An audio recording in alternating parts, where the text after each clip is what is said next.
Bismillahirrahmanirrahim. Assalamualaikum warahmatullahi wabarakatuh. Waalaikumsalam. Sampurasun, Sobat Ngariksa. Ramtes. Alhamdulillahirabbil alamin.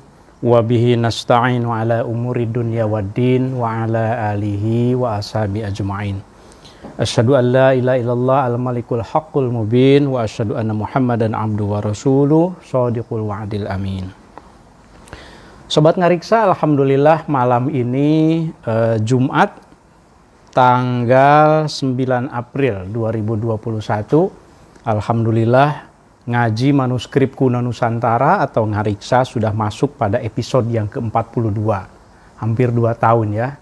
Ini kita mau Ramadan, kita memulai 2 tahun yang lalu di bulan suci Ramadan. Insya Allah mudah-mudahan kita bisa terus lanjut ya, membahas, mengaji warisan para ulama khususnya, tapi juga manuskrip-manuskrip secara umum yang ada di Nusantara.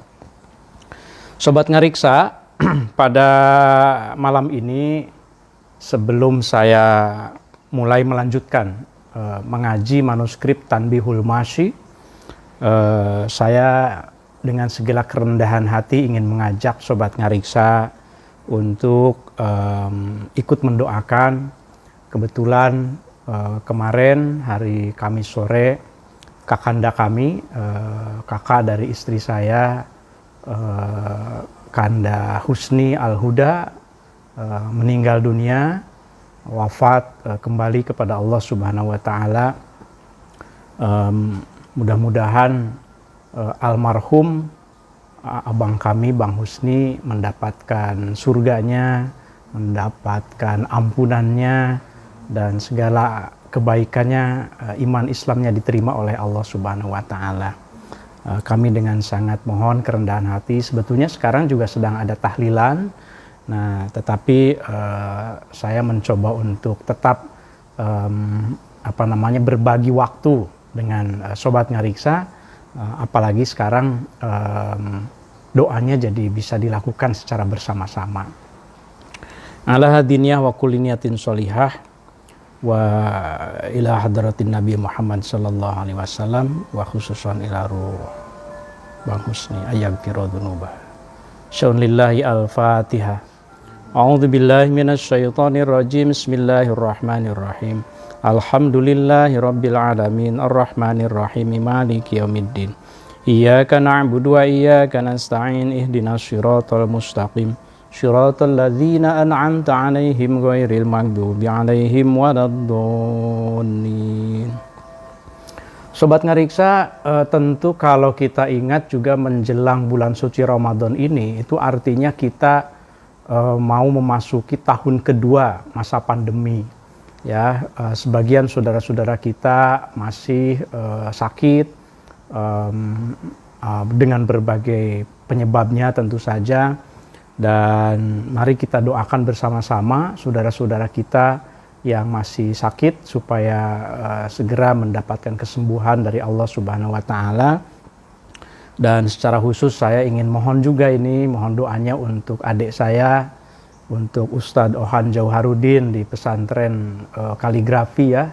Ini Sobat Ngariksa kita juga, kebetulan beliau juga sedang kurang sehat, sudah beberapa hari, jadi mudah-mudahan segera diberikan kesehatan, segera dapat beraktivitas kembali, dapat berbagi ilmu lagi dengan para santri di pesantren kaligrafi Al-Quran. Tentu juga untuk semua saudara-saudara yang lain yang masih sakit, kita doakan ya, baik dari keluarga kita maupun dari seluruh saudara-saudara kita yang lain. Ala hadiniyah wa kuliniyatin sholihah syai'un lillahi al-Fatihah. A'udzu billahi minasyaitonir rajim. Bismillahirrahmanirrahim. Alhamdulillahi rabbil alamin arrahmanir rahim maliki yaumiddin. Iyyaka na'budu wa iyyaka nasta'in ihdinas siratal mustaqim siratal ladzina an'amta 'alaihim ghairil maghdubi 'alaihim waladdallin. Amin ya Allah ya rabbal alamin. Sobat Ngariksa, pada Ngariksa ke-42 ini kita akan melanjutkan membacakan manuskrip Tanbihul Masyi. Tanbihul Masyi al-Mansub ila Thariq al-Kushashi. Jadi ini sebuah manuskrip berbahasa Arab dari abad ke-17 karangan Syekh Abdul Rauf Singkal. Kebetulan pada episode kali ini kita akan masuk pada bagian teks yang menjelaskan tentang Manazilus Sairin. Jadi ini sekaligus menjadi judul kitab ya, karangan Al-Harawi nanti yang akan kita bahas. Oleh karenanya saya memberi judul Tangga Ruhani Para Sufi. Tangga Ruhani Para Sufi. Nah, Sobat Ngariksa, mudah-mudahan juga yang berminat bisa mengunduh manuskripnya. Ada 2 folio, artinya satu folionya itu ada 2 halaman, recto dan verso, kiri kanan.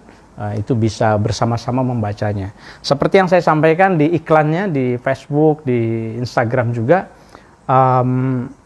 tidak mudah membaca bagian teks yang sekarang ini. Jadi saya sangat berharap Sobat Ngariksa juga bisa ikut membantu saya untuk meluruskan barangkali kalau ada yang kurang tepat begitu ya. Kita akan sama-sama, namanya ngaji, yang ngaji Ngariksa ini khusus Ngariksa ini, Sobat Ngariksa yang mendengarnya boleh untuk memberikan koreksi juga kepada saya. Silahkan nanti disampaikan di chat di Facebooknya ya. Terima kasih sebelumnya yang sudah sering. Dan juga yang di Ngariksa Channel di YouTube, ini sekarang sudah semakin banyak yang subscribe, sudah ada 2.550-an. Jadi sekarang bagi Sobat Ngariksa yang belum, mangga silahkan ke YouTube channel dulu untuk subscribe ya, supaya nanti tidak ketinggalan update-nya. Episode yang ke-41 kemarin sudah diunggah juga tentang manuskrip dan kitab ulama Madura. Walaupun setelah saya kemarin ke Banyuwangi ternyata bahannya lebih banyak juga rupanya ya. Insya Allah mudah-mudahan nanti kita lanjutkan seri yang berikutnya. Sobat Ngariksa, seperti yang selalu saya sampaikan, saya ingatkan bahwa Tanbihul Masyi ini sudah pernah saya sunting, saya tahqiq pada tahun 99. Ada beberapa buku yang akan segera meluncur dikirimkan kepada Sobat Ngariksa yang memang sangat berminat untuk membaca dan mendalaminya. Insya Allah seperti yang saya sampaikan, buku ini Menyoal Wahdatul Wujud adalah tesis saya. Tanbihul Masyi dengan terjemahan dan analisisnya sederhana tentu saja sesuai dengan zamannya. Untuk yang membutuhkannya dengan sangat membutuhkan, tidak sekedar untuk koleksi tetapi betul-betul untuk dibaca, insya Allah kita kirimkan. Untuk itu Sobat Ngariksa, sekali lagi mungkin bil barakah ya, supaya kita mendapat barokah, ngalap barokah dari pengarangnya Al-Mu'allif Syekh Aminuddin Ibnu Ali Abdul Rauf, biasa dikenal Abdul Rauf As-Sinkili atau Abdul Rauf Al-Fansuri Al-Jawi. Mari kita bacakan juga suratul Fatihah untuk mu'allif Syekh Abdul Rauf Singkal, karena melalui beliaulah sesungguhnya ajaran Islam menyebar ke Jawa Barat, Jawa Timur, Sumatera ya, khususnya melalui jaringan tarekat Satariyah. Ala dinya wa kulli niyatin shalihah. Wa ila hadratin Nabil Mustafa sallallahu alaihi wasallam, khususan ila ruhi Syekh Abdul Rauf Singkal. Syai'un lillahi al-Fatihah. A'udzu billahi minasy syaithanir rajim. Bismillahirrahmanirrahim. Alhamdulillahi rabbil alamin arrahmanir rahim maliki yaumiddin. Iyyaka na'budu wa iyyaka nasta'in ihdinas siratal mustaqim. Shiratal ladzina an'amta 'alaihim ghairil maghdubi 'alaihim waladdallin. Amin ya Allah ya rabbal alamin. Sobat Ngariksa, manuskrip yang akan saya bacakan masih yang bersumber dari atau koleksi dari Museum Negeri Aceh ya. Terima kasih banyak. Dan saya selalu juga mengingatkan lagi, karena Sobat Ngariksa ini kan agak gonta-ganti ya. Ada yang rutin mengikuti, ada yang tidak. Jadi sekilas saya sebutkan bahwa Tanbih Al-Masyi ini, karangan Syekh Abdul Rauf Singkal ini dipengaruhi oleh 2 ulama besar, gurunya yang sering disebut sebagai Syekhuna gitu oleh Syekh Abdul Rauf Singkal. Yang pertama itu adalah ya ini yang lebih senior tentu saja, Syekh Ahmad Al-Kushashi. Syekh Al-Kushashi mempengaruhi isi dari Tanbih Al-Masih dalam hal praktek ajaran tarekatnya, tentang zikirnya, tentang rumusan formula zikir khususnya yang ada di dalam tarekat Syatria. Kemudian yang kedua, Syekh Ibrahim Al-Qurani itu mempengaruhi terutama dalam hal tasawufnya ya, tentang pemikirannya, tasawuf falsafi, tetapi tasawuf falsafi yang sudah dimoderasi. Saya semakin kesini, semakin memahami Syekh Abdul Rabb Singkal ini, membayangkan pada saat itu bagaimana abad ke-17 Syekh As-Sinkili itu berusaha untuk menengahi supaya tasawuf falsafi tidak dianggap sesat di satu sisi, tetapi pada saat yang lain juga ajaran-ajaran syariat itu juga tetap dikedepankan gitu. Jadi ini satu upaya menggabungkan. Nah, oleh karenanya ajaran Al-Ghazali, pemikiran Imam Al-Ghazali juga dikutip. Ini di sini nanti akan mengutip beberapa pemikiran Syekh Al-Harawi, ulama abad ke 11 ya, 10-11, yang itu juga karakternya sangat menarik ya, sebagai seorang ulama Sufi Sunni barangkali ya. Nah, yang terakhir pada 4 Jumat yang lalu kita sampai pada bagian ini. Nah, ini karena akan nyambung nanti ya. Sobat Ngariksa mungkin masih ingat, ada yang mengikuti. Terakhir itu kita sampai pada kalimat yang menjelaskan tentang bahwa puncak zikir, puncak kesempurnaan zikir seseorang itu kalau ia sudah fana. Fana dalam pengertian dia sudah bisa menegasikan ego dirinya sebagai manusia, sifat-sifat basyariahnya. Nah, kita coba baca di sini. Bismillahirrahmanirrahim. Faman, maka barang siapa, kharaja, yang sudah keluar, an iradatihi, dari kehendak dirinya sebagai manusia, wa tadbirihi, dan keluar dari kemauannya sendiri, perilakunya sendiri, wa ikhtiyarihi, wa haulihi, wa quwwatihi, pokoknya keluar, dia mengeluarkan ego dirinya sebagai manusia, kemudian menghadirkan Tuhan dalam dirinya, maka kharaja an nafsihi, dia akan mampu keluar dari dirinya. Maksudnya keluar dari dirinya itu adalah dia menghadirkan Tuhan di dalam dirinya. Nah, Sobat Ngariksa, kita lanjutkan bahwa kondisi yang tadi itu, di mana seseorang itu sudah mampu untuk menghadirkan sifat-sifat Tuhan, bisa menegasikan ego dirinya, digambarkan oleh As-Sinkili seperti ini. Bismillahirrahmanirrahim. Wahia, dan keadaan seperti itu, akrobul khalqi, itu adalah keadaan makhluk yang paling dekat ilaihi, kepada Allah. Jadi kalau makhluk, manusia, seseorang yang sudah bisa menegasikan nafsu dirinya, sifat-sifat basyariah dirinya, dan semata-mata menghadirkan Allah Subhanahu wa Ta'ala di dalam dirinya, maka ia akan menjadi orang yang paling dekat dengan Tuhan. Wadakhala, dan ia bisa masuk fi iradatihi, di dalam kehendak Allah Ta'ala, Maha Tinggi Allah. Wa tadbirihi, wa ikhtiyarihi, wa quwwatihi. Nah, Sobat Ngariksa, ini di sini sebetulnya kalau dalam versi lain ada wa haulihi ya, sebelum kata wa quwwatihi itu wa haulihi wa quwwatihi gitu ya, sama seperti tadi di kalimat sebelumnya. Wakana, dan ada, dalika, keadaan seperti itu, maksudnya keadaan seseorang sudah bisa menghadirkan Tuhan dalam segala perilakunya. Wakana dalika aina wusulihi, adalah wusul dirinya itu sendiri ilaihi, kepada Allah. Nah, artinya wusul itu artinya nyampe. Puncak keinginan seorang sufi itu, seorang yang saleh, itu adalah wusul, salah satu puncak yang diinginkan, nyampe kepada Allah, nyampe dan kemudian mendapatkan hidayah dari Allah, terbuka hijab, terbuka segala sesuatu yang sebelumnya tertutup bagi dirinya. Intaha, demikianlah, selesai. Fanaqulu, kita lanjutkan. Ini rubrikasi tanda paragraf berikutnya. Rubrikasi itu bagian kata yang bertanda merah, itu artinya menandakan paragraf berikutnya, tradisi dalam manuskrip. Fanaqulu, maka kami berkata, qaulus syaikhi, ucapan syekh, wahya aqrabul khalqi, yang atas tadi itu, kalimat wahya aqrabul khalqi ilaihi ila akhirihi, sahihun, itu benar. Jadi ucapan syekh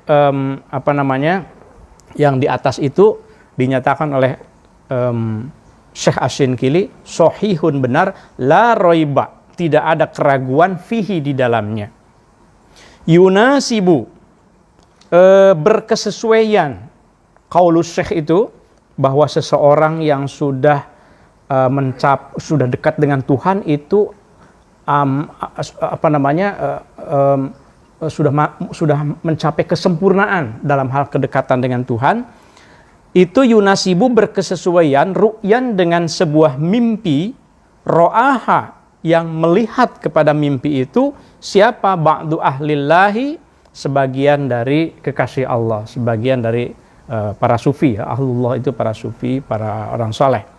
Maksudnya dijustifikasi oleh mimpi yang pernah diceritakan oleh sebagian orang suci. Firraudatis syarifati, mimpinya yang terjadi di Ar-Raudhah Asy-Syarifah. Kita tahu bahwa Ar-Raudhah itu satu Ar-Raudhah Asy-Syarifah, ya, itu satu tempat yang bagian dari Masjid Nabawi di Madinah, ya, yang kita sama-sama tahu. Terletak di antara rumah Rasulullah SAW dan mimbarnya, itu Ar-Raudhah Asy-Syarifah.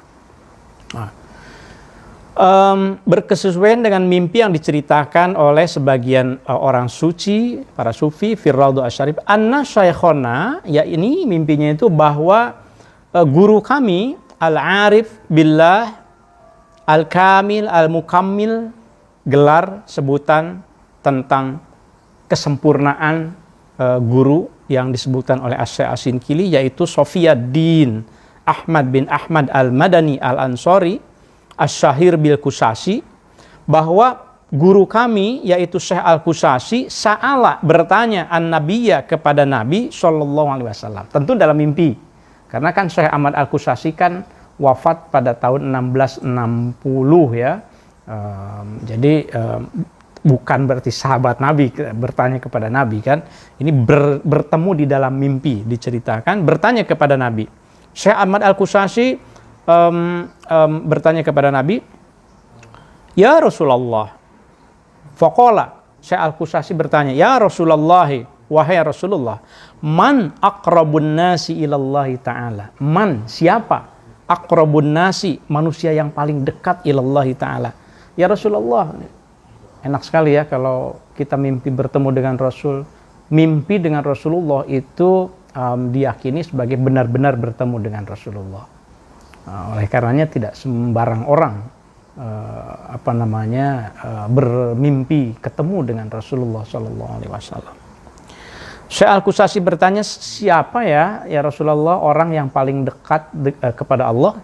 Faqala, maka berkata atau menjawab Nabi SAW, man, orang yang paling dekat itu, paling dekat kepada Allah, man, itu adalah orang istahlakat yang rusak, musnah atau lenyap.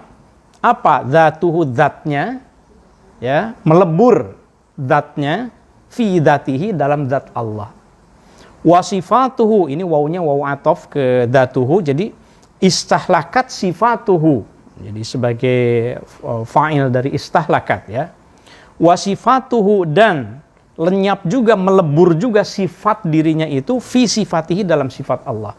Zatnya lenyap, artinya kediriannya, sifat-sifat dirinya, egonya sebagai manusia itu sudah lenyap, dan ia kemudian menghadirkan kehadiran Allah di dalam dirinya. Itu orang yang paling dekat kepada Allah, kata Rasulullah. Man istahlakat datuhu fi datihi wa sifatuhu fi sifatihi. Intaha. Selesai. Hadza, pernyataan Rasulullah ini yusiru, itu mengisyaratkan ila tauhidi, pada tauhid, pada tauhid alladzi, yang huwa akhiru manazilis sairina ilallah ta'ala, yang tauhid itu merupakan puncak tertinggi dari tangga-tangga para sufi. Jadi manazil itu kan manzil ya, dari isim makan, jamak dari manzil, manazil. Ada anak-anak tangga, ada tahapan-tahapan, stages, ada tahapan-tahapan yang ditempuh oleh orang yang sedang menempuh jalan Allah, biasa disebut salik, atau dalam hal ini sair gitu ya. Ada tahap-tahapan yang ditempuh, dan tauhid ini adalah sebetulnya tangga tertinggi. Jadi kalau seseorang itu sudah dapat menghadirkan Allah di dalam dirinya, di dalam sifat-sifatnya, dia tidak ego, dia melihat manusia tidak sombong, dan seterusnya gitu ya. Pokoknya sudah betul-betul bisa menghadirkan Allah di dalam dirinya, itu adalah puncak tauhid. Mungkin Sobat Ngariksa pasti ada yang bertanya, ya, bagaimana caranya? Sulit kan? Ya, tentu saja tidak mudah. Nah, tetapi bukan berarti tidak mungkin kita capai. Nanti kita lihat nih dalam bagian berikutnya, tangga-tangganya itu seperti apa, supaya kita juga ya sedikit banyak bisa belajar kesempurnaan yang diajarkan oleh para sufi, para ulama kita. Kita lanjutkan. Wa idza arafta, dan apabila engkau sudah tahu hadza, tentang ini, maksudnya tentang bahwa tingkat kesempurnaan tertinggi itu orang yang paling dekat dengan Allah itu adalah orang yang sudah meleburkan dirinya dan sifatnya dengan sifat-sifat Allah. Kalau engkau sudah tahu soal ini, fayambaghi, maka niscaya, wajib, harus, laka bagi engkau, anta'rifa, hendaknya engkau mengetahui manazilahum, tahapan-tahapan para sufi itu, ala hadat tartibi, berdasarkan tertib urutan yang akan dikemukakan ini. Nah, jadi sekarang kita mulai membahas pada tahapan-tahapannya. Nah, Sobat Ngariksa, tahapan-tahapan yang dikutip oleh Syekh As-Sinkili ini betul-betul mengutip dari kitab Manazilus Sairin karangan Al-Harawi. Sebelum saya bacakan Tanbih Al-Masihnya, inilah kira-kira sumber yang dikutip oleh Syekh Abdurrahman Singkel, Manazilus Sairin li Syekh Al-Islam Abdullah Al-Ansari Al-Harawi. Ia lahir tahun 1006 Masehi dan wafat tahun 1089 ya, Masehi. Nah, Hijriahnya juga ada. Ini kalau lihat daftar isinya, ini persis yang dikutip oleh Syekh Abdurrahman As-Sinkili ya. Jadi Tanbih Al-Masih ini suatu kitab yang kalau pada masa sekarang mah referensinya sangat kuat, luar biasa. Footnote-nya, maroji, masodirnya itu luar biasa. Saya sangat salut sekali. Itu mengapa saya petakan secara tersendiri sebetulnya di dalam beberapa tulisan saya tentang Tanbih Al-Masih. Baik, kita mulai bacakan. Nah, ini kan kebetulan kita insya Allah mau memasuki bulan suci Ramadan ya. Ngariksa kali ini ke-42 ini berarti ngariksa terakhir sebelum bulan suci Ramadan. Karena nanti kita akan masuk lagi pada 2 Jumat depan ya, insya Allah mudah-mudahan. Nah, menjelang bulan suci Ramadan ini kan kita perlu mensucikan diri, mensucikan hati, saling memaafkan, Jadi materi ini mudah-mudahan tepat untuk kita karena persis menjelaskan tentang tahapan-tahapan apa sih yang perlu diresapi dan dilakukan oleh kita sebagai seorang muslim untuk mencapai kesempurnaan hati, kesempurnaan jiwa. Awaluha, adapun yang pertama dari haknya kembali kemana nih? Manazil ya. Awaluha, adapun manzilah yang pertama, al-bidayatu, itu adalah berbagai permulaan. Summa, ini kalau sobat ngariksa lihat di sini, ini lakuna ya, jadi bolong awalnya, kemudian dilaminasi, tapi teksnya jadi hilang karena saking tuanya manuskripnya. Tapi dari sumber yang lain kita bisa tahu bahwa ini kalimatnya ada summal abwab. Yang pertama itu al-bidayat, berbagai permulaan. Yang kedua summal abwabu, kemudian berbagai pintu.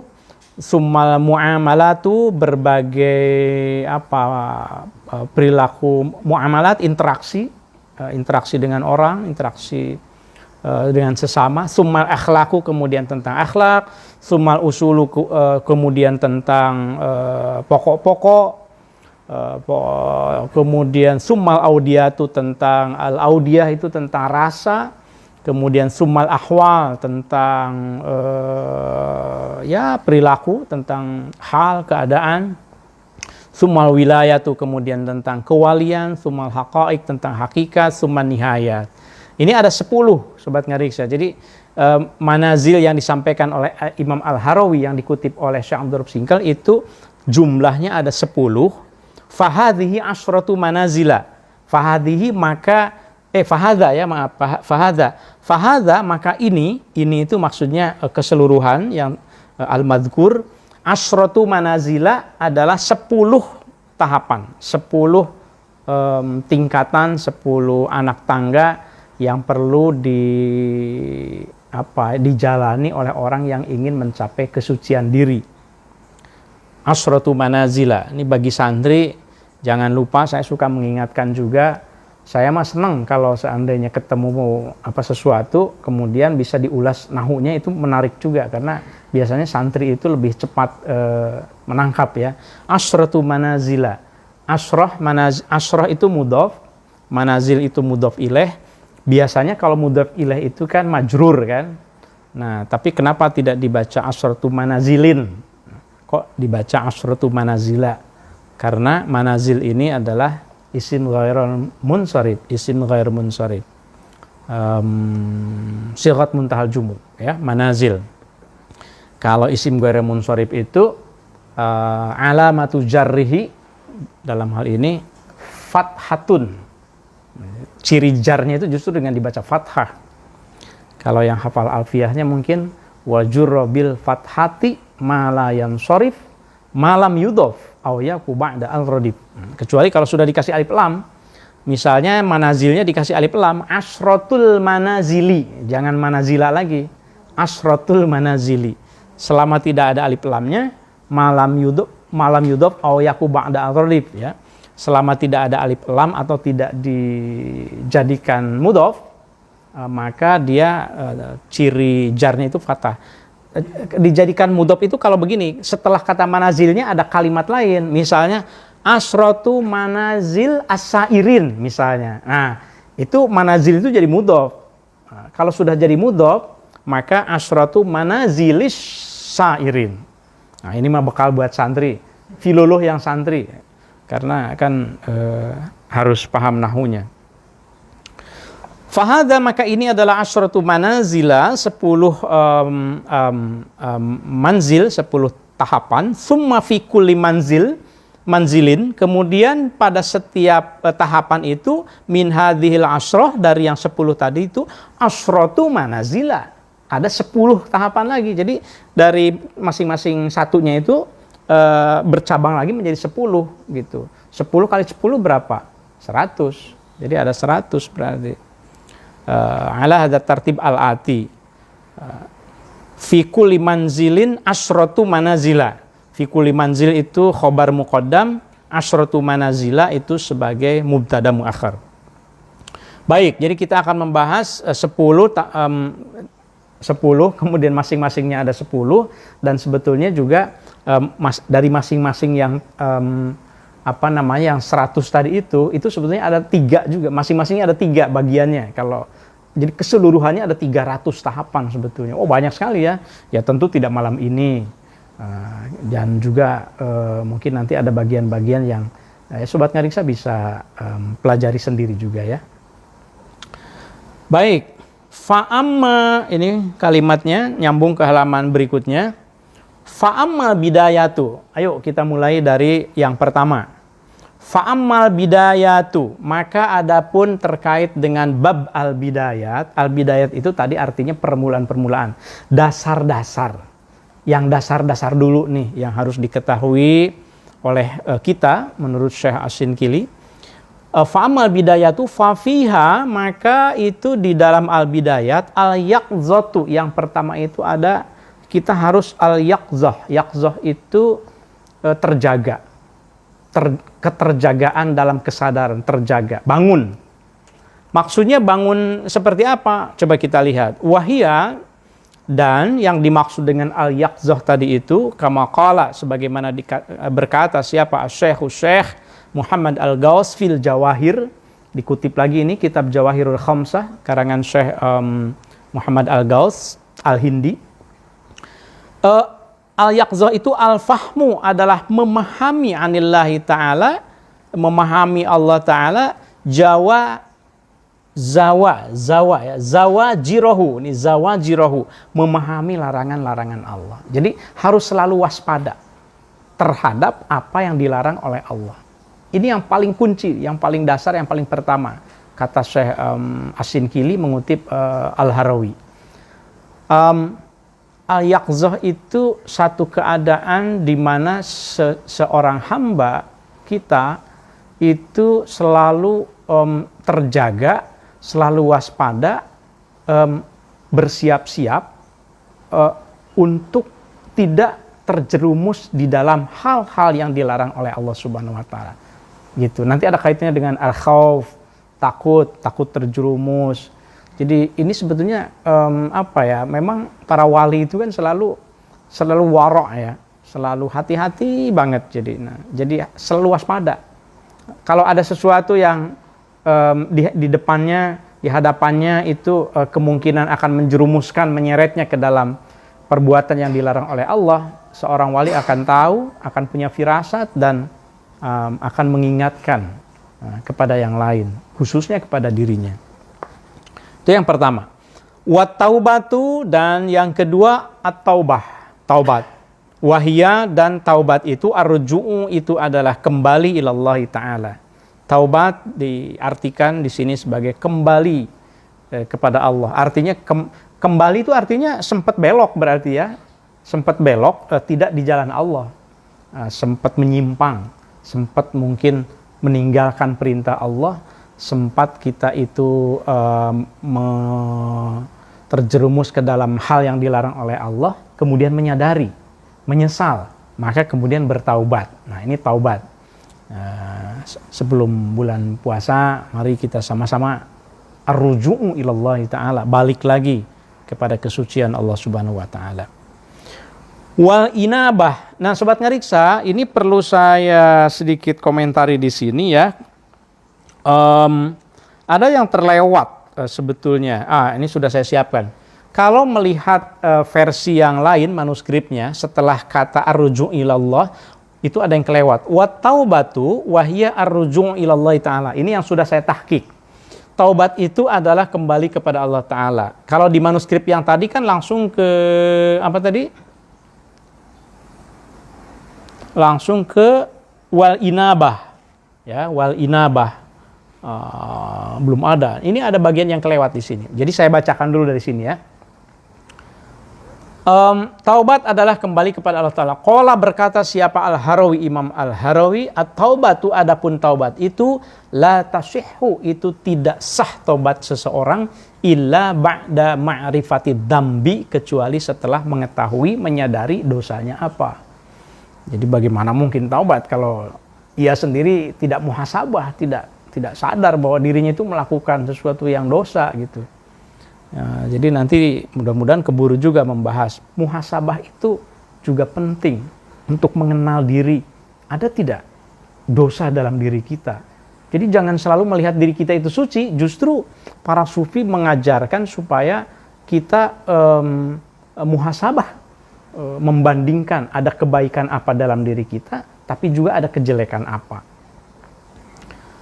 Qala, berkata siapa Abdul Razak Al-Kashani, memberikan syarah, fa inna taubata, sesungguhnya taubat itu arju'u, itu kembali, an mukhalafati hukmil haqqi, kembali dari menyalahi hukum Allah, ila muwafaqatihi, menjadi berkesesuaian dengan hukum Allah gitu. Ini definisi yang lain tentang taubat ya. Arruju'u an mukhalafati hukmil haqqi ila muwafaqatihi. Yang awalnya itu kita melaksanakan sesuatu yang bertentangan dengan hukum Allah, kemudian berbalik menjadi husnuzon, menjadi husnul khotimah. Nah, kembali kepada kebenaran. Nah, sekarang apa bedanya taubat dengan al-inabah? Mungkin kita agak jarang membandingkan at-taubah dengan al-inabah. Nah, kita lihat. Nah, kita balik lagi ke ini sudah benar lanjutannya wal inabah. Wal inabatu, dan adapun al inabah, bukan adapun ya. Wal inabatu dan yang berikutnya al inabah. Kan udah ada dua ya. Pertama al yaqzah, yang kedua at-taubah, yang ketiga al inabah. Ini tangga yang perlu ditapaki pada bagian permulaan al-bidayat. Hiya, adapun al-inabah itu ar-ruju'u adalah kembali. Ini ada kalimat ilallahi ta'ala, sobat ngariksa, tapi kalau betul-betul diperhatikan secara detail, ini dicoret oleh penyalin.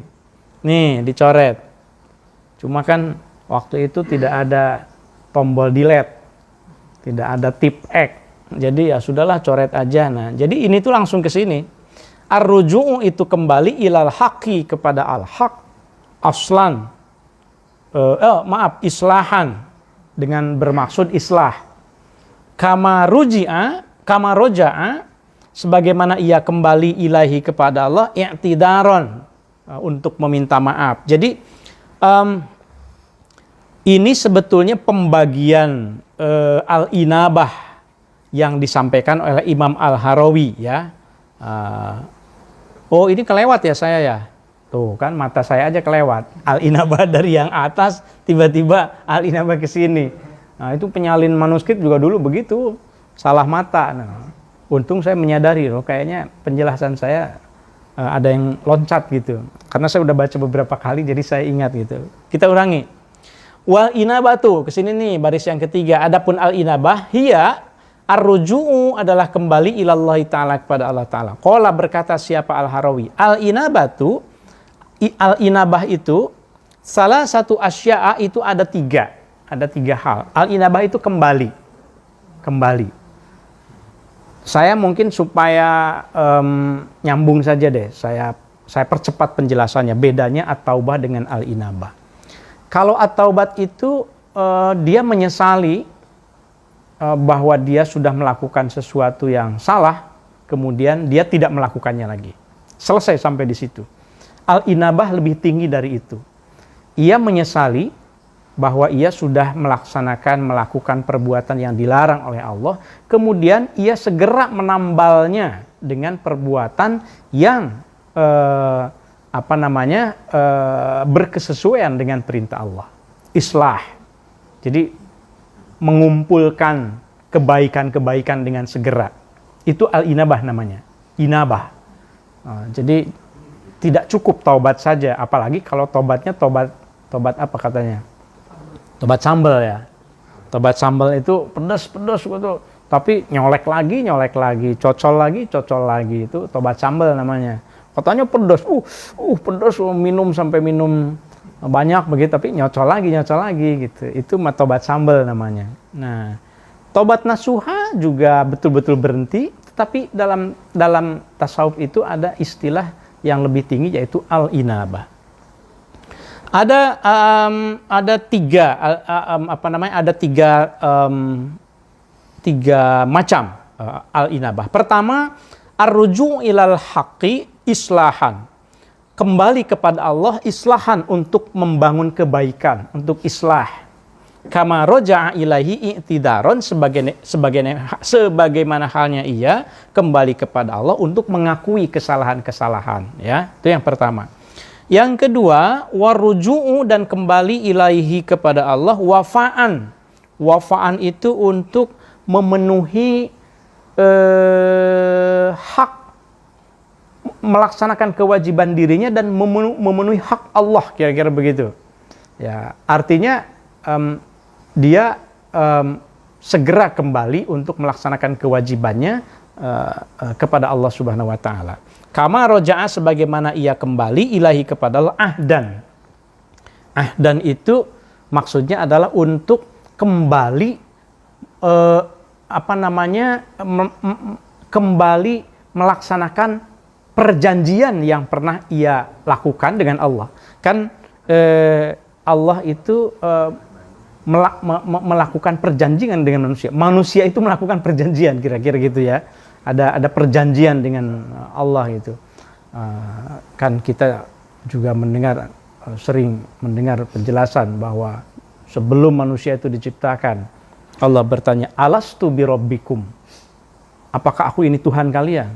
Bala syahidna, benar, kami bersaksi bahwa engkau adalah Tuhan kami. Alastu birabbikum, bala syahidna. Itu perjanjian antara manusia dengan Tuhan.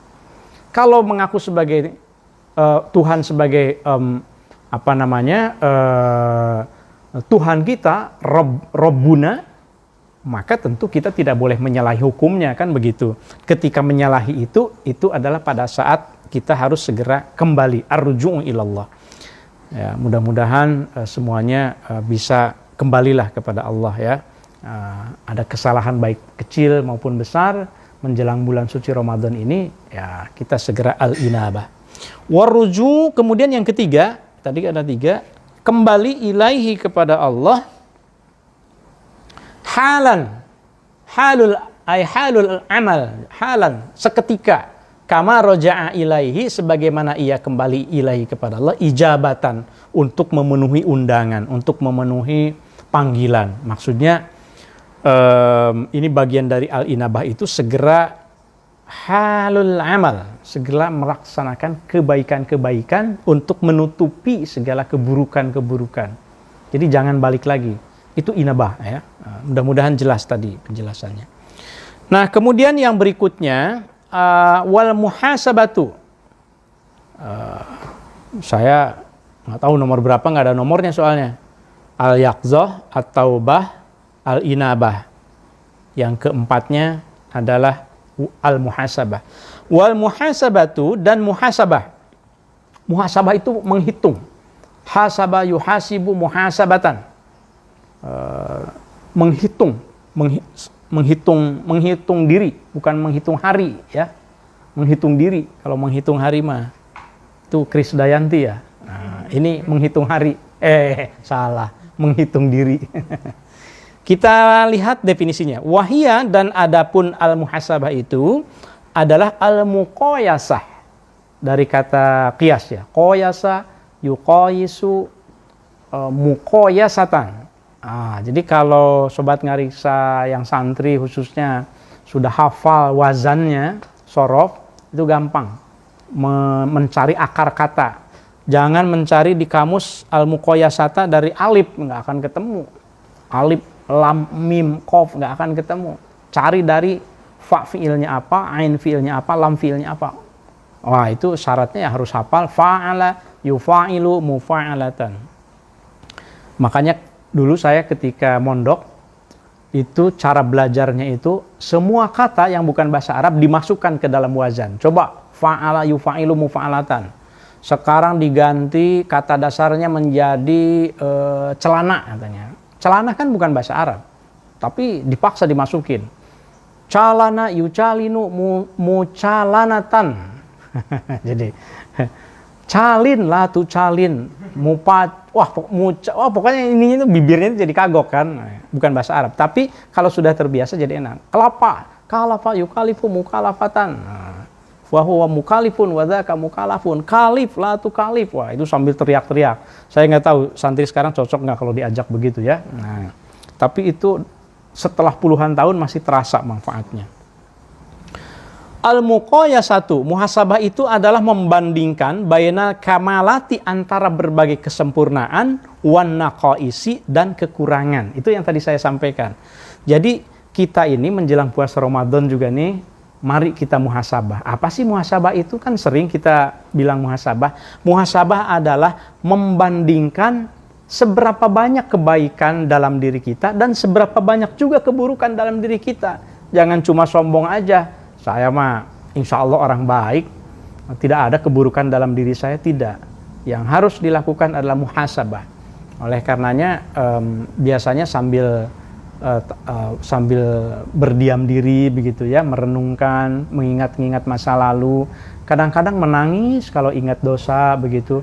Yang namanya juga manusia ya pasti ada kesalahan. Yang kelima, wattafakkuru dan tafakkur. Wahwa dan adapun tafakkur itu at-taftishu amma yahsulu bil maqsudu. At-taftishu itu mencari, mengamati amma yahsulu hal yang yahsulu dihasilkan bihi dengan sesuatu itu al-maqsudu. Nah, jadi tafakkur ya tafakkur mungkin sudah ini ya mudah dipahami. Tafakkur itu ya mencermati apa saja sih sebetulnya capaian-capaian kita, apa saja sih sebetulnya sudah kita ya apa yang diniatkan oleh kita itu coba tafakur, itu sudah tercapai atau belum dan seterusnya. Nah selain tafakur, Syekh Abdul Rabb As-Sinkili mengutip Al-Harawi juga menyebutkan wat tadzakkuru dan ada tadzakur. Tadzakkaro ya tadzakur. Wahwa dan yang dimaksud tadzakur itu nailu ma qusida bit tafakkur, itu memperoleh sesuatu yang dimaksudkan dengan tafakkur. Ini ada penjelasannya, saya langsung bacakan saja. Qala telah berkata siapa Al-Harawi, Imam Al-Harawi, at-tadzakur itu fauqat tafakkuri, itu tingkatnya di atas tafakkur. Jadi mungkin sobat ngariksa selama ini kan mengenal taubat saja, sekarang nambah al-inabah, ya toh. Selama ini sobat ngariksa mungkin taunya tafakur saja, sekarang ditambah ada tadzakur, ada di atasnya. Mengapa? Nah, kita lihat penjelasannya. Tadzakur itu di atas tafakur, fa inna tafakkuro, karena sesungguhnya tafakur itu thalabun, itu mencari. Tafakur itu masih mencari kebenaran, mencari sesuatu. Sementara wat tadzakuru dan adapun tadzakur itu wujudun, itu sudah wujud. Jadi kalau tafakur itu masih mencari kebenaran, sementara kalau tadzakur itu sudah mengingatnya, kebenarannya sendiri sudah ada. Jadi kalau kita sudah bertafakur dan menemukan sesuatu yang bisa ditafakuri, kebaikan, segeralah tadzakur. Tadzakur itu kan dari kata dzikr, ingat. Jadi mengingat. Terus mengingat, nah, sudah ada kebaikannya itu gitu. Jadi di atas tafakkur. Wal firaru, dan juga ini tangga yang berikutnya, al-firor itu menjauh, kabur, menjauh. Tapi coba kita lihat apa yang dimaksud dengan menjauh dalam konteks para sufi. Wahwa, dan yang dimaksud dengan al-firor, al-harbu, itu adalah menjauh, mimma, dari hal-hal, yub'idu, yang menjauhkan hal-hal ini anil haqqi, dari kebenaran. Ilama, menuju kepada sesuatu, yuqarribu, yang mendekatkan ilaihi, kepada kebenaran. Itu yang dimaksud dengan al-firor. Ini tantangan, bisa tidak kita menjauhkan diri dari hal-hal yang dapat menjauhkan kita dari Tuhan, meskipun secara syahwat itu menggembirakan, meskipun secara duniawi itu mungkin memuaskan, tetapi ternyata itu menjauhkan dari Tuhan. Bisa tidak menyakiti orang lain, menzalimi orang lain misalnya gitu ya, itu kan akan menjauhkan kita dari Tuhan. Nah, kita harus al-firor. Segera sebelum bulan Ramadan ini kita bisa kembali ar-ruju' ilallah, salah satunya dengan al-firor. Wasima'u, yang kemudian tahapan berikutnya asima. Asima itu yang mendengar. Wahwa, dan adapun asima itu tanbihu kulli wahidin, mengingatkan setiap individu an maksudin bihasbi nasibihi. Jadi kalau kita baca penjelasan di dalam Manazilus Sairin dan syarahnya, yaitu Madarijus Salikin, itu asima ini dibahas lebih detail, bahwa memang kata mendengar itu kan sering sekali disebutkan di dalam Al-Quran, bahwa agar mereka mendengar. Pokoknya mendengar itu sesuatu yang lebih penting ketimbang berbicara. Jadi banyak-banyaklah mendengar ketimbang berbicara gitu. Kira-kira begitu ya. Nanti berbicara ada waktunya, jangan habis semua ini berbicara. Membicarakan hal-hal yang orang lain sudah tahu, dibicarakan juga misalnya begitu. Sementara tidak mau mendengar. Nah, Sobat Ngariksa, saya mengingatkan sebelumnya, silahkan kalau ada yang memberikan respon ya di chat room di Facebooknya, mangga silahkan. Nanti beberapa menit lagi saya akan memberi kesempatan untuk dialog. Jangan seperti kemarin, setelah selesai Shadaqallahul Azim, kita tutup. Wah, ternyata di chat Facebooknya baru bermunculan gitu. Jadi saya tidak sempat menjawab gitu. Ya bukan GR sih, tapi memang ada gitu yang suka yang nanya itu. Oke, tahap berikutnya wariyadhatu, dan perlu riyadhah. Ar-riyadhah. Riyadhah itu latihan. Wahia, dan yang dimaksud dengan ar-riyadhah itu at-tahdhib. At-tahdhibu lil akhlaq wan nafisah bil mujahadat.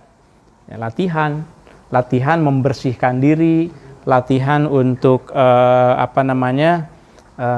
bersungguh-sungguh, al-mujahadat ya. Riyadhah itu latihan. Jadi melatih membersihkan diri kita supaya dapat menerima kebaikan-kebaikan. Wal-i'tisam, saya percepat sedikit. Wal-i'tisam, tahap berikutnya al-i'tisam. Apa itu al-i'tisam? Merawat, menjaga. Wahwa, dan adapun al-i'tisam itu al-ihtima'u. Itu adalah memelihara. Ini ada terjemahan terbarisnya juga rupanya.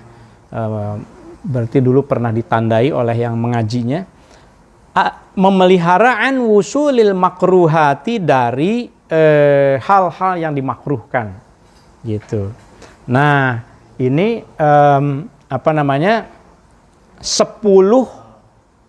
manzil yang ada di dalam manzil al-bidayat. Jadi baru satu cabang, Sobat Ngariksa. Baru al-bidayat. Al-bidayat itu permulaan-permulaan. Di dalam permulaan-permulaan atau hal-hal yang pertama kali harus diketahui itu ada 10 tahap, dan 10 tahap itu ya baru sebagian saja ya gitu dari yang harus kita ketahui. Coba kita absen. 1 al-yaqzah, yang kedua at-taubah, ketiga al-inabah, kemudian yang keempat itu al-muhasabah, 5 itu at-tafakkur, 6 at-tadzakur, 7 al-firar, 8 as-sima, 9 ar-riyadhah, dan 10 al-i'tisam. Nah, Sobat Ngariksa, ini masih ada 5 menit ya, saya lanjutkan dulu deh supaya nambah hancaknya. Wa amal abwabu, dan adapun pintu-pintu. Nah, sekarang setelah kita melewati, mengetahui yang al-bidayat, yang berbagai permulaan, sekarang al-abwab, pintu-pintu apa saja yang ada di dalam tahapan-tahapan yang perlu diketahui. Fafiha, maka di dalam al-abwab ini al-huznu. Pertama kita perlu al-huzn. Al-huzn itu wahwa, kalau secara harfiahnya sedih ya, al-huzn itu. Wahwa, dan adapun yang dimaksud dengan sedih atau al-huzn menurut para sufi itu at-ta'assufu, itu adalah merasa menyesali ala ma fata atas sesuatu yang tidak dapat kita lakukan. Itu al-huzn. Jadi bukan berarti menyesalnya itu aduh nyesel nih nggak nonton film ini apa kemarin misalnya. Bukan itu tentu saja. Yang dimaksud al-huzn di sini adalah at-ta'assuf ala ma fata. Merasa menyesal pada kebaikan yang terlewatkan. Aduh, kemarin itu mestinya saya berinfak. Kemarin itu ketika saya punya rezeki, harusnya itu saya bersedekah. Sekarang saya sudah tidak sempat lagi atau uangnya sudah habis, misalnya begitu. Itu al-huzn. Ya. Ala ma fata minal kamalat. Jadi kesempurnaan yang tidak sempat kita lakukan kita sesali. Wal khaufu, yang kedua al-khauf, takut. Wahwa, dan yang dimaksud dengan takut di sini adalah khaufun, itu takut minal makruhi, dari hal-hal yang dimakruhkan, fil istiqbali, di masa yang akan datang. Khauf, takut di sini maksudnya takut kita terjerumus melakukan perbuatan yang dimakruhkan di masa yang akan datang. Takut. Itu perlu menjaga, hati kita perlu memiliki rasa itu. Rasa takut. Aduh, takut ya. Takutnya saya menyakiti orang lain, takutnya saya menyinggung orang lain. Itu perlu sekali. Ini soal menata hati. Nah, mudah-mudahan menjelang bulan suci Ramadan ini, pertama kita bisa al-huzn, yang kedua bisa al-khauf. Kemudian wal isfaq. Nah, ini agak jarang nih al-isfaq ini. Al-isfaq itu wahwa, dan adapun yang dimaksud dengan al-isfaq, al-huznu, itu juga sedih, tapi al-makrunu, yang disertai bit tarahumi, dengan tarahum, kasih sayang. Jadi isfaq ini lebih tinggi dari al-huzn. Sedih, tetapi sedihnya itu maksudnya apa ya? Penuh dengan rasa gitu, penuh dengan kasih sayang, bukan sedih nggak karuan, tapi betul-betul sedih yang disertai dengan rasa cinta, rasa sayang kepada sesama, kasihan misalnya orang yang tidak sedih melihat orang yang kesulitan misalnya makannya, kesulitan hidupnya, kemudian kesulitan dengan problem yang dihadapinya, empati barangkali begitu ya. Al-isfaq. Kemudian wal khusyu'u, dan khusyuk. Wahwa, dan khusyuk itu khumudun nafsi lil muta'alzamin. Khusyuk ya. Kalau khusyuk mungkin sering juga kita dengar. Al-isfaq tadi yang agak jarang. Wal ikhbat, ini ikhbat juga jarang nih. Al-ikhbat, yang tahapan berikutnya ikhbat. Wahwa, dan adapun ikhbat itu as-sukunu, itu adalah diam ilallahi ta'ala, kepada Allah Ta'ala. As-sukunu ya, as-sukunu atau as-sukutu, as-sukunu ya, diam kepada Allah Ta'ala, ikhbat. Qala, berkata siapa Al-Harawi, Imam Al-Harawi, ini dijelaskan tentang ikhbat. Al-ikhbatu, adapun ikhbat itu min awaili maqamit tuma'ninati. Oh, ini as-sukutu nih sepertinya. Oke, tentram. Al-ikhbat itu min awali maqamit tuma'ninati, adalah salah satu di antara makom awal tuma'ninah. Jadi kalau mau tuma'ninah, mau tentram, mau nyaman, maka tangga pertamanya itu adalah ikhbat. Kita lihat, wahwa, sengaja saya tidak menjelaskan keluar dari bacaan. Ngariksa itu pokoknya kita berpatokan pada teks saja dulu ya. Wahwa, dan adapun ikhbat itu wurudul musafiri al-ma'mana minar ruju'i wa taraddudi. Wurudul musafiri, nyampenya seorang yang sedang bepergian, al-ma'mana, pada tempat yang nyaman, pada tempat yang aman, minar ruju'i, untuk tidak kembali, minar ruju'i, dari kembali, wa taraddudi, dan dari keraguan. Maksudnya begini, yang dimaksud dengan ikhbat itu adalah diumpamakan seseorang yang sedang musafir, sedang bepergian, itu sudah tidak ragu lagi untuk kembali, tidak ragu lagi untuk tinggal di situ, sudah nyaman. Pokoknya sudah ada di zona nyaman. Nah, itu al-ikhbat. Nah, ya. urudul musafir al-ma'man minar ruju' wat taraddudi. Yang terakhir mungkin nih, zuhdu, atau kita sebut saja 10-10-nya ya, cuma kita percepat sedikit.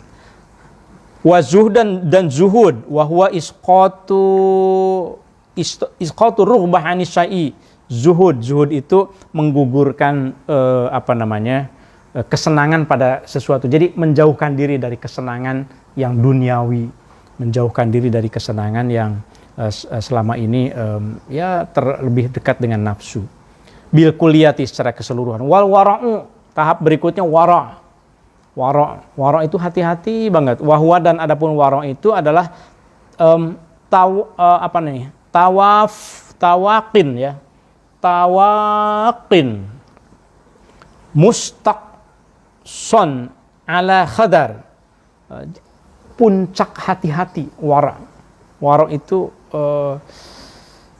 memakan apel yang jatuh dari pohon saja tidak berani kalau tidak tahu ini sebetulnya yang punya pohon apelnya itu mengizinkan atau tidak, kira-kira begitu, walaupun apelnya ada di hutan sebetulnya misalnya gitu ya, atau apalagi kalau di rumah orang minta izin dulu, itu wara' namanya. Jadi menjauhkan diri dari hal-hal yang sebetulnya tidak haram secara jelas. Kalau yang haram ya sudah jelas ya tidak boleh. Ini wara' itu hati-hati dari hal-hal yang kemungkinan makruh atau syubhat, itu wara' itu hati-hati sekali. Yang berikutnya wattabatul, wahwa at-tabatul itu al-inqita' ilallahi ta'ala, memutuskan segala sesuatu dari selain Allah dan kembali kepada Allah bil kulliyati secara total. Kemudian warroja juga berharap, penuh dengan harap. Arroja itu wahwa tom'un, itu berharap, fitulil ajali, ya optimis lah, husnuzon, masih ada waktu, husnuzon wa bulughil amali, husnuzon bahwa cita-cita akan tercapai, itu roja. Bagi yang sakit sekarang sedang sakit juga perlu roja. Jangan berputus asa bahwa akan sembuh, akan mendapatkan rahmat dan kasih sayang dari Allah. Bahkan di dalam salah satu manuskrip abad ke-14 ya, yang pernah saya bahas dalam terkait dengan wabah waktu itu abad ke-14, salah satu cara untuk mengobati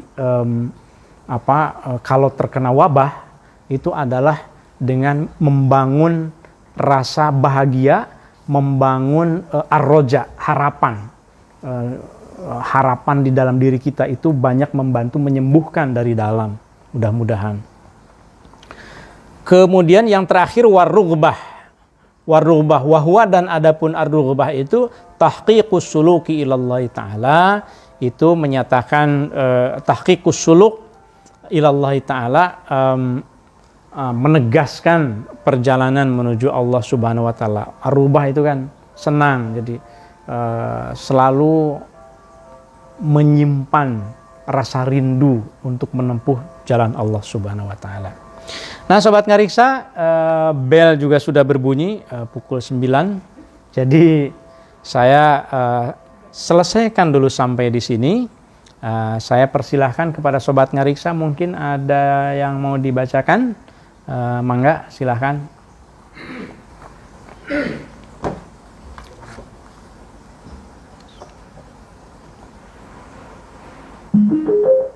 Bluetooth mode. Tadi belum nyala ya. Silakan. Bismillahirrahmanirrahim. Ada pertanyaan dari akun Asep Rifki Fuad. Apakah ada bedanya antara manzilah atau manazil ya di situ tulisnya dan maqam, atau tidak ada? Ada bedanya tidak? Ya. Ya, saya kira serupa. Nah, tetapi yang di dalam berbagai literatur untuk menjelaskan anak-anak tangga itu menggunakannya memang manzil ya, bukan makom. Nanti ada konteks yang berbeda ketika kita menyebut al-maqamat.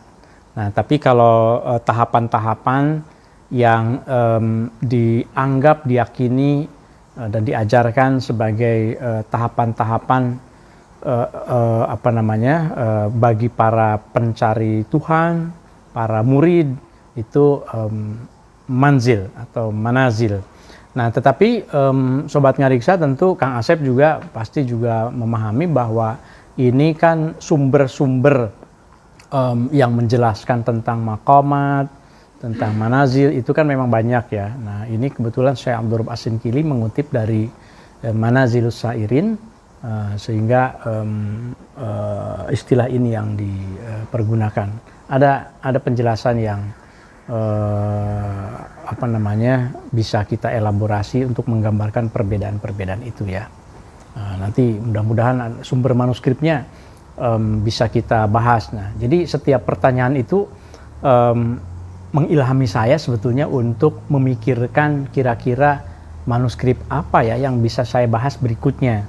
Jadi Sobat Ngariksa, kadang-kadang di dalam Ngariksa ini saya selalu nih di dalam diri saya itu untuk menahan diri untuk tidak terlalu banyak menjelaskan dari luar teks sebetulnya. Karena Ngariksa itu ya ngaji manuskrip kuno Nusantara itu bedanya dengan yang lain adalah ngaji berdasarkan pada teks gitu. Jadi mudah-mudahan nanti akan saya carikan sumbernya, kemudian nanti akan saya bahas secara khusus tentang bedanya antara maqamat dengan manazil. Ya, silakan. Terima kasih. Nah, ini yang mungkin saya pengen, mungkin juga satu Sobat Ngariksa yang lain juga mungkin ingin tahu. Tadi kan kalau tinta merah itu untuk rubrikasi ya, maksudnya ditulis dengan untuk menulis kata yang dianggap sebagai alinea baru gitu. Nah, itu kan ada yang merah lagi itu. Ya. Nah, itu mungkin bisa dijelaskan apa yang fungsinya. Yang rubrikasi. Iya, tadi kan rubrikasi kan misalnya fanakulu atau payakulu. Ya. Nah, kalau itu kan ada tuh yang merah kecil-kecil. Oh, ini. Iya. Oh iya. Sama yang di atas kecil itu kan banyak. Ini. Iya. Ya, betul. Jadi kalau Sobat Ngariksa memperhatikan pada setiap nomor, kan ada 10 manzil ya di dalam satu bagian. Setiap nomor pertama, kedua, ketiga untuk penandainya itu dengan tanda merah. Nah, jadi nomor 1, nomor 2. Cuma kalau dulu kan ya tidak pakai nomor. Nah, misalnya ini wal wara. Nah, ini sin, seperti sin gitu, seperti huruf sin, tapi tentu saja tidak dimaksudkan sebagai penjelasan dari kata ya. Tapi ini penanda saja, ini merah sin. Kemudian begitu ini lagi warroja sin juga. Kalau kita lihat sebelumnya juga sama kan ya. Begitu ada merah itu al-huzn, menggambarkan pokok pikiran. Jadi intinya rubrikasi itu adalah cara orang dulu membedakan rubrik satu dengan rubrik yang lain. Atau paragraf satu dengan paragraf yang lain. Bisa ditandai merah itu katanya merah seperti fanakulu, bisa juga ya seperti ini.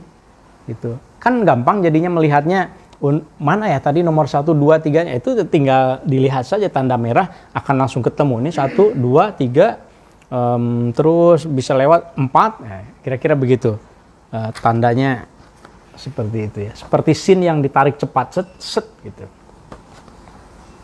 Ya.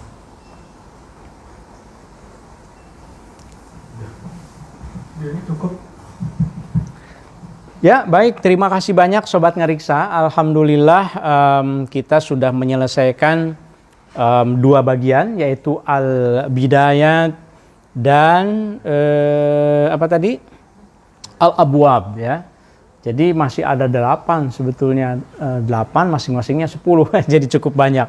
Tapi insya Allah mudah-mudahan pada kesempatan yang akan datang bisa kita lanjutkan, karena Tanbi Al-Masyi ini sebetulnya tidak terlalu tebal, tapi memang ada bagian yang mudahnya, ada bagian yang lumayan rumitnya. Nah, nanti Sobat Ngariksa terakhir sekali di Tanbi Al-Masyi ini akan ditutup dengan silsilah tarekat Satariyah. Nah, mungkin di situ saya ingin mengundang kepada Sobat Ngariksa untuk berkontribusi ya, saling berbagi tentang pengetahuan tentang jaringan silsilah tarekat Syatariyah sampai sekarang. Kalau yang ada di Tangbi Almasi itu hanya abad ke-17 saja. Jadi mungkin terima kasih banyak kalau seandainya nanti ada Sobat Ngariksa yang menambahkan. Oh, saya misalnya yang abad ke-20, abad ke-21, ini nenek buyut saya, nyambungnya dari sini, dari sini, dari sini. Nah, itu akan menjadi informasi pengetahuan yang akan sangat baik sekali buat kita, saya kira. Sobat Ngariksa,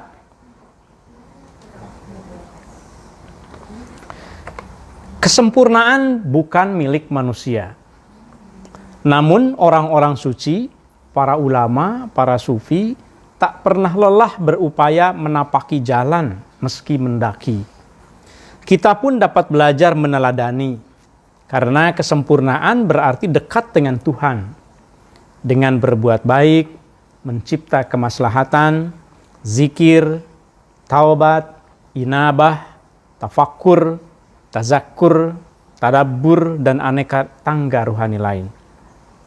Tak kalah penting, setiap diri perlu muhasabah, meraba ke dalam.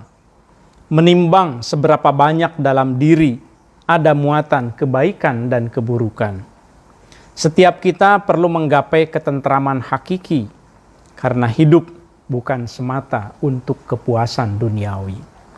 Sobat Ngariksa, terima kasih banyak buat Sobat Ngariksa yang seperti tadi saya sampaikan, ini 2 minggu lalu itu 2.300 Sobat Ngariksa. Sekarang sudah 2.550. Wah, tepuk tangan ya.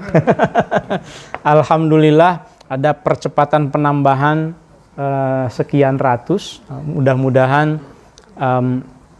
penambahan ini bukan sekedar menambah angka, tetapi menambah jihad kita, menambah dakwah kita untuk berusaha merawat khasanah tinggalan tertulis yang diwariskan oleh para pendahulu kita, hal-hal yang klasik tapi asyik. Dengan Ngariksa kita menatap masa depan dan merawat masa silam. Sampai ketemu pada episode yang berikutnya. Assalamualaikum warahmatullahi wabarakatuh. Salam Ngariksa.